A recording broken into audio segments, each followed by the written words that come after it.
magandang umaga po. So, ngayon, gagawa po ako ng tutorial regarding po sa pag-register natin at pag-verify natin sa Plan Pro Matrix. Now, maraming nagtatanong kung totoo ba talagang umuulan ng 300 pesos sa Plan Pro Matrix. Sabihin ko sa iyo po, oo. Yan po ngayon ang susunod na talagang pinagkakabaliwan ng mga Pilipino ngayon. So, before that, kung makita nyo po, meron mga link na yan at gusto nyong sumali, i-click nyo lang po. Yan, i-click natin. No? Dadalhin po kayo sa page ng Plan Pro Matrix. So, nakikita po ninyo dito, meron pong sinasabing sign up form. Ang gagawin nyo lang po is ilalagay nyo yung pangalan nyo, sample 1, tapos yung middle name, Aquino.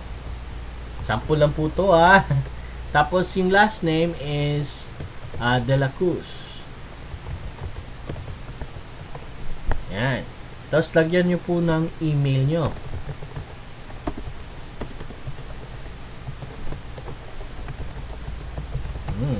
Now, sa username, anong gusto nyo maging username? No? Pwedeng 001 kasi po, meron po tayong tinatawag na multi-heads. Oops, tanggalin muna natin to. Tapos, sa password nyo, siguraduhin nyo lang na alam nyo yung password nyo. I-verify nyo rin. Sulat nyo ulit. Then, etong pinaka-pa-importante, yung sponsor ID.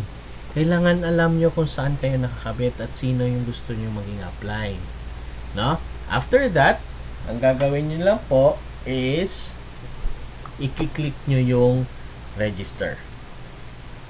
Yan, ganun lang kasimple ang magpapa-register sa Plan Pro Matrix. Ang susunod is ang paraan naman na pag-verify natin na account.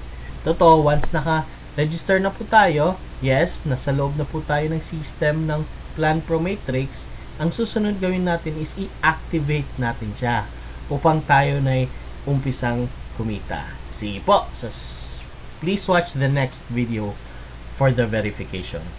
Salamat!